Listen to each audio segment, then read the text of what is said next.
यहाँ पर जितने भी हमारे परम पूजनीय संत विराजमान हैं उन सभी के चरणों में हम वंदन करते हैं। साथ ही बापूजी का भी बहुत आभार व्यक्त करते हैं कि उन्होंने इतना प्रेम देकर के एक अवसर आप सभी के बीच में आने के लिए दिया। हम हृदय से बहुत बहुत धन्यवाद करते हैं बापूजी का। चलते हैं आज की मुख्य सभा की ओर, लेकिन एक जय घोष के साथ। बोलिए हनुमान जी महाराज की, श्री राघवेंद्र सरकार की जय जय श्री राम। कहते हैं जहां जय घोष होता है वहां पर देवताओं की असीम कृपा बरसती है। हमें आज मूल तत्व को समझना है। बापूजी ने बहुत अच्छा विषय कहा कि हमें गड़े हुए पत्थरों को ना खोद करके अब गड़ने नहीं देना। और दूसरा हमारे पूजनीय ऐसे तो मिलाप नहीं हुआ है, लेकिन यहीं पर हुआ है। बहुत अच्छे विचार शास्त्री जी के माध्यम से सुनने को मिले कि हमें एक होकर के शपथ लेकर के आगे बढ़ना है और सनातन को पुनः पूर्ण रूप से जागृत करना है।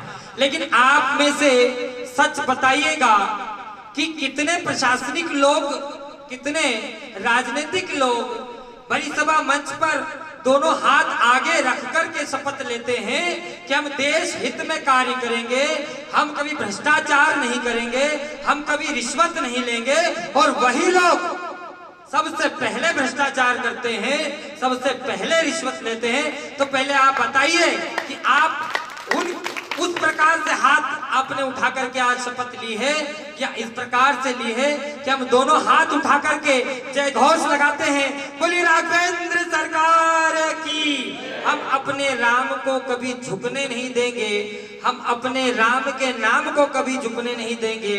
राम रामे नमः, हम राम को भी और राम के राम को भी नमन करते हैं, क्योंकि हम ना तो हिंदू हैं, ना हम मुस्लिम हैं, ना हम सिख हैं, ना हम ईसाई हैं, ना हम आदिवासी हैं, ना हम बंजारा हैं। हम जो हैं हम सनातनी हैं और सनातन से हैं। तो हमें आज इस कुंभ में एक बापूजी से यही प्रार्थना है, अगर हमारे शब्दों में कोई त्रुटि हो हमें अपना एक छोटा बालक समझ करके वह क्षमा करें। लेकिन यह बंजारा महाकुंभ क्यों, यह हमारा अपना अनुभव है। जब हमें यहाँ पर अन्य समाज का भी कोई हमारा भाई बैठा होगा, कोई व्यक्ति बैठा होगा, तो यह कुंभ सनातन बंजारा कुंभ कर दिया जाए। और साथ ही शास्त्री जी ने कहा है कि हमें एक को 25 लेकर के आना है, लेकिन हम कहते हैं अरे हमें अकेले आना है, लेकिन इतनी जागृति फैला देनी है कि बिना किसी को लाए यह सभा मंडल भर जाए और हमारा सनातन धर्म पुनः जागृति की ओर चला जाए। आज जो धर्म परिवर्तन हो रहा है उसका मूल कारण है कि आपको व्यापकता के वह शब्द को समझना पड़ेगा। जब प्रथम बार भारत में अंग्रेजों के माध्यम से शराब का व्यापार शुरू करने की योजना बनाई गई थी, उस समय जब उन्होंने इस प्रक्रिया को शुरू किया, इसकी जांच करी, तो उन्होंने देखा कि भारत में तो लोग घर घर में अपनी मदिरा, अपनी शराब बना करके पीते हैं, या अंग्रेजी शराब नहीं पिएंगे।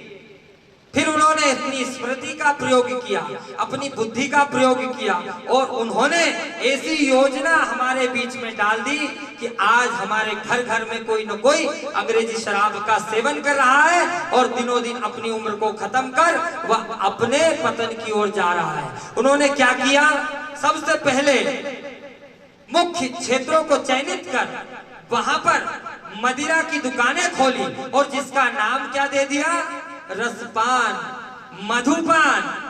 क्या नाम दिया, रसपान, मधुपान। और यहाँ पर आपके लिए निस्वार्थ और निशुल्क सेवा की जाती है। अब हमारे भोले भाले भारत के भाई बहन, हम जैसे भोले भाले लोग पढ़ पढ़ कर, सुन सुन कर एक दिन मन में चेतना जागृत हो गई कि यह निस्वार्थ और निशुल्क मिल रहा है, मधुपान है, रसपान है। एक बार इस रसपान का सेवन करके देख लिया जाए, अगर जम गया तो ठीक, नहीं जमा तो पैसा जाना नहीं, दोबारा यहाँ आना नहीं। उन्होंने जैसे ही उस रसपान मधुपान को पीना शुरू कर दिया। कुछ समय तक तो उन्हें फ्री में पिलाया गया और उसके बाद उस फ्री के आगे थोड़ा थोड़ा दाम लगाया गया और आज ये स्थिति है कि हमारे भाई बहन उस मदिरा के इतने दीवाने हो गए कि अपना घर मकान और अपनी पत्नी तक बेच करके शराब में फूंक देते हैं। तो इसलिए हमें अगर इस वृक्ष को हरा भरा रखना है तो वापस इसकी जड़ को संजोना होगा। इस जड़ में हमें यूरिया खाद नहीं, गोबर खाद, जैविक खाद डालनी होगी। सबसे पहले तो जो हमारे बच्चे आज बड़े वो हो रहे हैं, जो संस्कृति को ना लेकर के सिर्फ अपने इस मॉडल और अंग्रेजी सभ्यता को अपनाए जा रहे हैं, उन्हें रोकना पड़ेगा, उन्हें संस्कार सिखाने पड़ेंगे। साथ ही आगे इस गुरु परंपरा को, इस संत परंपरा को ले जाना पड़ेगा। तभी हम सभी को जोड़ करके इस सनातन धर्म को इस पूरे भारत में, देश विदेश में व्यापक कर पाएंगे। हम ये क्यों कहते हैं कि हम हिंदू राष्ट्र बनाएं, हम ये कहेंगे हम सनातनी राष्ट्र बनाएं, जब हमारी कथाएं सब कहती है कि सर्व सनातन धर्म की जय हो। हर कथा में हम सनातन धर्म का जय घोष लगाते हैं, तो आज भी हमें उस सनातन धर्म का जय घोष लगाना पड़ेगा। जब हम सनातन के लिए आवाज उठाएंगे, सनातन का संगठन बनाएंगे, तो किसी की हिम्मत नहीं होगी कि कोई किसी को बरगलाकर, कोई किसी को फिसलाकर अपने धर्म को परिवर्तन करा दे। आज महाराज जी ने कहा, हमारे दीव चेतन महाराज जी ने, कि सबसे बड़ी गलती संतों की। हम तो कहते हैं कि सबसे पहली गलती संतों की है। हम तो संत नहीं, मात्र संत समाज के चरणों के दास है। लेकिन अगर हम उस समय भी उस बीज को वहां पर बोते रहे थे जिस समय वह लोग अकेले पड़े थे।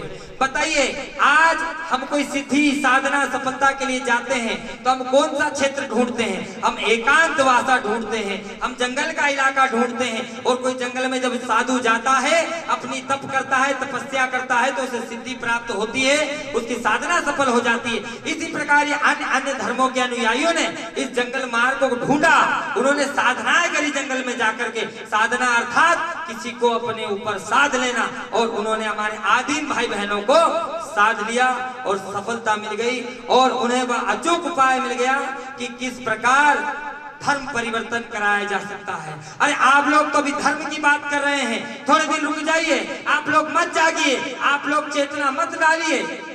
धर्म तो धर्म, आगे व्यक्ति अपने माँ बाप का नाम बदलेगा, अपने पूर्वजों का नाम बदलेगा, अपने गुरुओं का नाम बदलेगा। और बड़े शर्म की बात तो तब होगी जब वो अपना सरनेम ही बदल दे। आप लोग धर्म की बात कर रहे हैं, हमें चिंता उन अधर्मियों की करनी है। हम क्यों किसी को रोकने जाएं? हम क्यों किसी से कहें कि यहाँ अपने धर्म का प्रचार मत करो? हम तो ये कहेंगे खूब करो, जितना प्रचार करना है करो, जितना प्रसार करना है करो। लेकिन हमें उन प्रचारकों के साथ में मिल करके इस योजना को समझना पड़ेगा। साम के लिए साम का प्रयोग, दाम के लिए दाम का प्रयोग, दंड के लिए दंड का प्रयोग और भेद के लिए भेद का प्रयोग। हम ये वास्तविक आप लोगों से सच कह रहे हैं। हमारे गुरुवर एक ही वाणी बार बार कहते थे कि दल को दल से जीता जा सकता है, बल को बल से जीता जा सकता है, निर्बल को निर्बल से जीता जा सकता है, और अगर छल को जीतना है तो छल से जीता जा सकता है। बिना छल के जीत नहीं सकते। तो हमें भी अब उन क्षेत्रों की ओर बढ़ना पड़ेगा, उन खंडों की ओर बढ़ना पड़ेगा जहां एक एक खंड में विभाजन हो रहा है। उस विभाजन को जोड़ करके हमें इस महाकुंभ को सनातन बंजारा महाकुंभ के नाम से कर इस देश विदेश में इस सनातन धर्म की ध्वजा को लहराना पड़ेगा। और इसके लिए आज हम जय घोष लगाते हैं, बिना शपथ लिए जय घोष लगाते हैं। और जो जय घोष लगा ले उसे सौगंध है पूरे इस सनातन धर्म की, ना आपके माता पिता की, ना गुरु की। हम तो सौगंध देते हैं आपको आपके सनातन धर्म की। अगर इस सभा में आप अपना सहयोग नहीं दे सकते, इस सनातन को बनाने में आप अपना समर्थन नहीं दे सकते, तो हमारे जैसे संतों को आगे लाने में और आम जैसे संतों को इस देश विदेश में ले जाने में आप कभी भी समर्थन नहीं दे सकते। हम आप लोगों पर कभी विश्वास नहीं कर सकते। इसलिए इस सनातन धर्म को समझिए, हमें इस कुंभ को सफल बनाना है। जिस प्रकार हम बचपन में और हमारी बंजारा वर्ग जाति में जो नाम लिखाने की प्रथा है, जिसे हम कहते हैं कि नाम गुदा लिया, उस प्रथा को आज भी कई लोग चला रहे हैं। और उस गुदे हुए अक्षर से, उस शब्द से हमें समझ में आ जाता है कि यह वेशभूषा, यह रंग रूप किसी बंजारा भाई बहन का है। उसी प्रकार हर एक किसी के हाथ पे हमें सनातन का नामांकन कराना है, हमें कुछ नहीं करना। देखिए, आज हम किसी हाथ पर या अपने किसी अंग पर किसी देवता का, किसी व्यक्ति का जब नामांकित कर लेते हैं तो बार बार वो हमें स्मरण होता है और हम चाह करके भी उसे अपने हृदय से नहीं मिटा सकते। अंतिम दो टुक यही कहेंगे कि हमारे बोलने में अगर कोई त्रुटि हुई हो, कोई शब्दों में हेर फेर हुआ हो, तो हमें हमारे जो सब बड़े संत यहाँ बैठे हैं वह क्षमा करें। पुनः एक बार बापू जी के चरणों में हम यही वंदन करते हैं। लेकिन यह कुंभ आज से बापू जी का लक्ष्य नहीं, महाराज जी का लक्ष्य नहीं, यह कुंभ हमारा भी लक्ष्य है। इसमें हमें चाहे जो लगाना पड़े, साम दाम दंड भेद, हम चारों लगाने के लिए आज शपथ लेते हैं। बोलिए श्री हनुमान जी महाराज की, श्री राघवेंद्र सरकार